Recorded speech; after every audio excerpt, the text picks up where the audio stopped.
لكل أرض حدود، ولكل حلم عمر، ولكل إنسان صفات ممكن تكون مزايا وممكن تكون عيوب. وضيفة حلقة النهاردة من وجهة نظري استثناء لقواعد كتير، يمكن لأنها بتجمع بين القوة والإنسانية، ولأنها شغوفة بحب الفن والحياة، بتراهن على حسابات العقل، لكن في النهاية العفوية هي اللي بتحكم تصرفاتها. ضيفتنا النهاردة هي الفنانة الجميلة غادة عبد الرازق.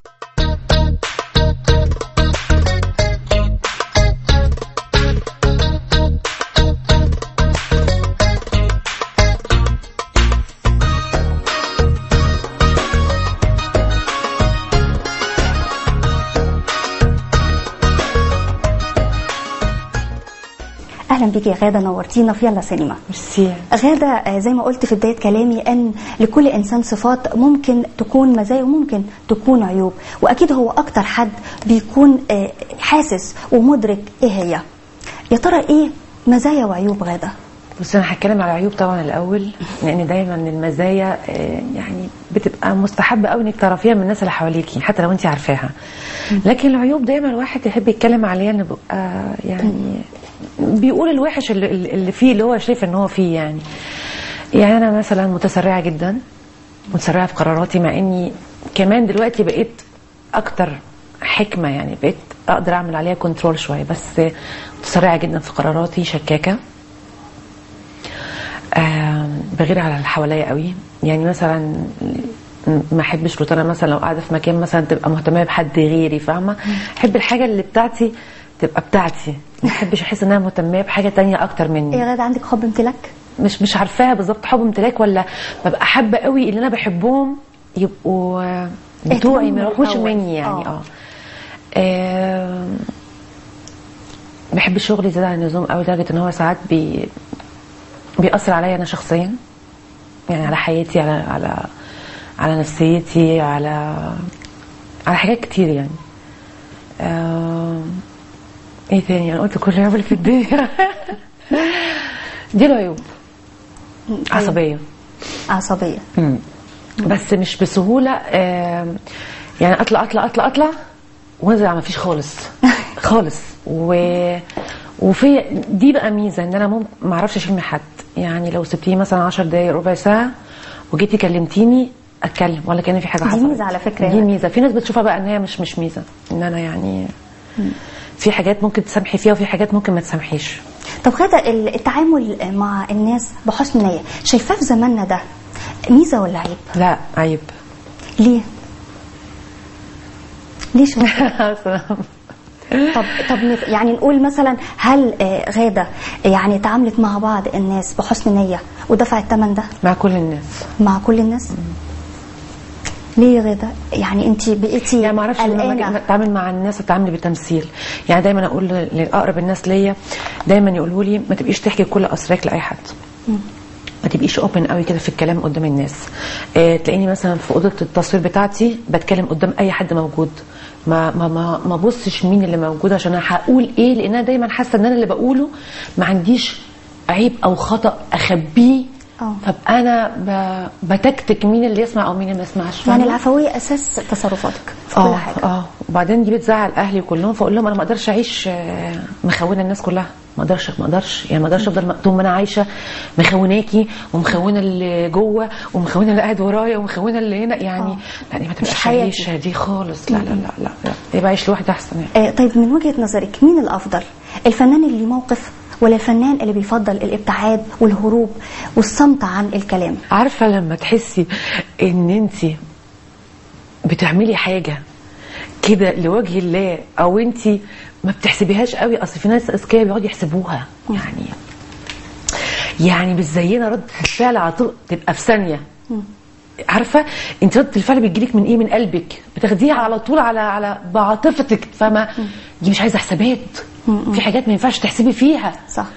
في ناس بسم الله ما شاء الله ربنا عندهم الموهبه ديت، عندهم الحسابات في كل حاجه، حتى في الكوارث تبقى الكارثه موجوده وهو قاعد بيحسب. طب انا لو قلت، طب انا لو ظهرت. يعني شايفه ان ده دلوقتي في زماننا ده بقى الافضل يعني بالنسبه لهم؟ بالنسبه لي انا لا. وما تقدريش يعني مهما تتعرضي من مواقف ما بتعرفيش تتعلمي منها؟ ربنا بيقف جنبي جدا جدا، لان انا دايما بقول الاعمال بالنيات ولكل امرئ ما نوى. مفيش حد بيعرف انت تمثلي عليا، انا همثل عليكي، مثل على الجيران، مثل على المخرج، مثل على بعضينا. هتمثلي على ربنا؟ لا طبعا. بس خلاص. فانت بتتعاملي دايما باحساسك في كل تصرفاتك. بس حتى هو بيخلص اول باول، مجالنا ده بيخلص فيه اول باول. طب غادة، احنا مؤخرا لقينا ليكي يعني موقف نقدر نقول ان الموقف ده كان سبب الهجوم عليكي بشكل كبير جدا. يمكن الاحداث الاخيره طبعا اللي شهدتها مصر خلى عدد كبير من الناس تغضب وتثور على غادة. ما لو كنت حسبتها، لو قعدت في البيت وحسبتها زي ما كلموني في التليفون وقالوا لي كده، قالوا لي خلي بالك احسن بعدين 15 سنه اللي انت تعبتي فيهم تخسري الجمهور. فقلت لهم الجمهور ولا البلد؟ وبعدين بعد ما انا اللي طلع مني العفوي اللي في قلبي وقفوا قصاد الناس كلها قالوا لي احنا قلنا لها ما تقفيش قدام نبض الشعب، على اساس ان انا مش بنت الشعب، بنت واحده ثانيه. لا انت اتصرفتي ما كانش في اي حسابات في تفكيرك بقلبك، وده اللي كان سبب الهجوم اللي انت اتعرضتي. بس انا بقول لك الهجوم ده صدقيني مش من الناس، انا قلتها مليون مره وهفضل اقولها وهيزعلوا. مع عدوك اللي بنكارك، مع عدوك اللي بنكارك، مع عدوك اللي بنكارك، مع عدوك. بس هقول لك حاجه يا غاده برضو، يعني لقينا يعني باستثناء غاده وغيرها من عدد كبير من الفنانين شفناهم وقتها يعني ظهروا على التلفزيون المصري ومن خلال كمان تصريحاتهم بيهاجموا الثوره والثوار. انا مش هتقدري تحطيني حكم على غيري، انا ما اقدرش صراحه. لا مش حكم، يعني ما اقدرش اشيل المسؤوليه دي ان انا اقدر غيري او اصنفه او اقول ده هايل او لا ده قليل ادب او ما كانش صح يقول كده، ما اقدرش. لا خالص. لكن انا بعيده تماما عايزه بس اوضح لك بس فكره. كل اللي اقدر اقوله حاجه واحده، انا كنت بتعامل بنيه وربنا عارف النيه دي. بس على فكره هقول لك حاجه يا غاده، مش انت بس يعني اللي اتعاملتي بنيتك. لا في ناس كتير جدا، وفي ناس منهم انا جبت اساميهم وقلت انا مستغربه، يعني انا ماليش علاقه بيهم وبدافع عنهم. فين اصحابهم؟ فين اصحابهم اللي كانوا بيقعدوا يشتغلوا معاهم وياكلوا ويشربوا معاهم في البيت وقاعدين معاهم 24 ساعه؟ ولا اول ما جت خلاص المصالح تتضارب، وبعدين دي مش مصالح، المصالح دي لما نبقى احنا في حته تانية. احنا كلنا في مركب واحده، المركب دي لو مشيت هنمشي كلنا، لو غيرنا هناخد معاهم ولا احنا اكيد طبعا هنروح حته تانية يعني. بس اقول لك حاجه غاده، في بعض الفنانين يعني باستثناء طبعا اللي تعاملوا بحسن نيه، في البعض طبعا اللي هاجم الثوره وقتها. ما حدش هاجم الثوره. لا بس هقول لك حاجه، في بعض الفنانين قالوا ان في اوامر جات لهم من بعض رجال النظام السابق وقالوا لهم ان هم لازم يقوموا بالمسانده والدعم بهدف يعني دعم يعني استقرار البلد. لو جالهم اوامر وهم عملوها يبقى دول الناس مش لطاف خالص. لكن انت ما حصلش اي اتصال؟ عذر اقبح من الذنب يعني، لان انا لو حد اتصل بيا وقال لي انزلي اعملي كنت ساعتها هقول لا، حتى لو كان ضد الامن والامان. ما بيبقاش كده يا غاده، يا اما اعمل اللي انا مقتنعه بيه، لكن حد يشتريه ما حدش يشتريه يا حبيبتي. مش شراء بيبقى. لا يا ماما ده شراء. لا بهدف لا يعني هم بعض النجوم يقولوا مثلا احنا فهمونا غلط ان ده بهدف امن واستقرار البلد. مفيش الكلام ده، وانا عبيطه وانا بيبي هيجيبوني يقعدوني على الكرسي. دي مش لغاده، هم بيستغلوا عدد كبير من النجوم اللي نسبه يعني جماهيريتهم عاليه. في حد عايز يخرج من الحفره ما يشيلهاش، ما يعملش شماعه. خليك واضح كده وخليك صريح كده وواقف كده وقول انا كنت عايز اعيش ال6 شهور دول في امان، انا كنت عايز ما احسش بغدر ومش عارفه ايه، ما كنتش عايز ان الدوله تقع الاقتصاد بتاعها وتفلس والناس اصلا ما كانش لاقيه تاكل فما بتلاقوش تاكلوا خالص بقى فيموتوا. مش عايزه حاجات كتير قوي. قول كده، لكن تقول اصلهم قالوا لي ايه؟ طب غاده انت كنت بتفكري في ايه وانت رايحه ميدان مصطفى محمود ورفع صوره الرئيس السابق؟ كنت بفكر زي ما اي حد بني ادم طبيعي ربنا خلقه ومحترم ونفسيته خاليه من الحقد والحاجات دي، وبني ادم طبيعي زي بقيه البني ادمين، زي ما بنقعد في بيتنا بناكل ونشرب ونعيش زي بقيه الناس. انسي بقى شويه بقى غاده عبد الرازق الفنانه بقى، يعني تعاملي زيك زي غيرك بقى، ما هي الدنيا بتخرب، انت لسه وهي بتخرب عايزه كمان تفكري انت فين. لا ده كتير قوي على نفسي. غادة يزعلك ان بعض الناس قالوا ان غادة وقتها كانت بتساند النظام السابق بهدف الاستفادة؟ انا مالي من النظام حضرتك، انا شو عمرك شفتيني في صورة تجمعني مع احد؟ لا لا لا. يعني رحت مثلا مرة شفتيني كده في حاجات 6 اكتوبر لمحتيني؟ لا لا لا خالص. بس عايزة اقول لك حاجة، شفتيني في وفد رحت اتصور معاهم؟ طب غادة ليه بيقولوا شفتيني في حاجه لا لا لا ده كلهم بسم الله ما شاء الله، اليونيسف اليونيسف اليونيسف اليونيسف، صح؟ اديني حاجه واحده انا استفدتها من النظام اللي هم بيقولوا لي عليه. يعني انت ما استفدتيش اي حاجه؟ انا بقالي 15 سنه بمثل، تفتكري 15 سنه استفدت امتى؟ يعني ما استفدتش غير من 3 سنين. طبعا كان في ناس سابقين دي بكتير قوي، ومع ذلك سنا انا مش اكبر منهم بالشكل اللي يعني معاك. يعني الحقيقه ما عنديش استفاده من حاجه وما بستفدش من حد، ولا طلعت في حفلات ولا رحت اتصورت في حته ولا يعني طب ليه بيقولوا كده يا غاده من وجهه نظرك؟ ما انا قلت لك الحقيقه. عدوك ابن كرك، عدوك ابن كرك. وحياة دي الناس مش مصدقاني ليه؟ والله العظيم هي دي، والله العظيم تاني. طيب لو سمعتي ان الناس بتقول ان الفريق احمد شفيق عين بنتك روتانا كابتن في مصر للطيران، وده لمسانده النظام السابق، تعالي تقولي ايه؟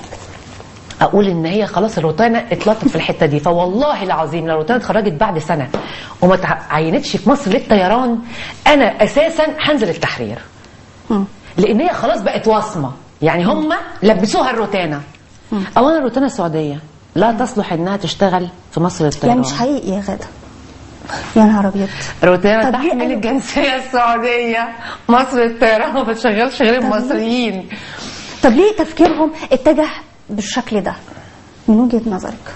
ليه تفكيرهم مثلا ما يروحش ان مثلا ان غادة بتتصرف بتلقائية وبطبيعية ما تقصدش اي حاجة وراءها استفادة؟ بالنسبة لمين؟ للناس اللي بتعلق دايما وبتحاول ان هي يعني تتصيد لك الاخطاء. طبعا لازم تتصيد لي لانهم حاسين ان انا واخده مكانهم. نسميها غيرة فنية؟ اكيد. ولا غيرة نسائية؟ ممكن الاثنين. هذا اكيد طبعا مش عيب ان الواحد طبعا يتمسك برايه وبقراره وبموقفه، ومش عيب برضه انه يغيره. بصراحه كده انت دلوقتي غيرتي موقفك ولا لازلتي على موقفك؟ لا ما غيرتش موقفي. بمعنى ان انا كنت شايفه برضه ان احنا كنا ممكن نعدي بسلام وامن من كده بكتير قوي. رغم يعني هي كانت عايزه بس حته ذكاء شويه من حد يعني يعرف يخرجنا من المطب شويه، يعني بأقل الخسائر. لان في ناس كتير مش شايفه حاجات انا شايفاها. يعني في ناس فعلا حالتها وحشه قوي قوي، وفي ناس كتير دفعت ثمن.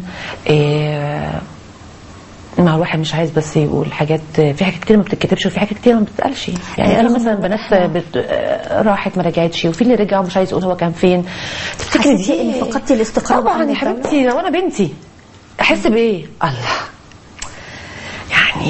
يعني توجع. لا توجع، في حاجات توجع كتير جدا، وانا بشوف بقى فيه لان احنا عندنا حالات قريبه مننا بعيده عن الناس عندهم حاجات توجع قوي. طيب انت لما شفتي كم الفساد اللي خرج، هل ده كان بيعني لك ايه يا غاده؟ ما اثرش على موقفك ان انت تغيريه؟ اثر على، طبعا زعلت جدا، بس يعني احنا اكتشفنا حجم من الفساد، يعني اتفاجئنا كلنا بيه وما توقعناهوش انه احنا عارفين طول عمرنا ان في فساد، لكن اتفاجئنا بهذا الكم من الفساد اللي كنا عايشين فيه من 30 سنه. ما هو فساد وكمان احنا اللي دفعنا الثمن يا حبيبتي. يعني هو في فساد واحنا كمان دفعنا الثمن بتاع الفساد. دفعنا، في ناس كتيره جدا ماتت يعني كمان، يعني لا طالوا ده ولا طالوا ده، يعني الفساد ظهر وكمان احنا كمان اللي دفعنا ثمن. طيب دفعنا ثمن بقى عدم استقرار، وان احنا اتبهدلنا، وان في ناس اتبهدلت، وان في ناس اتسرقت، وفي ناس اتقتلت، وفي ناس ماتت، وفي واحده ابنها مات يا عيني، كان كل طموحها ان هي تشوفه.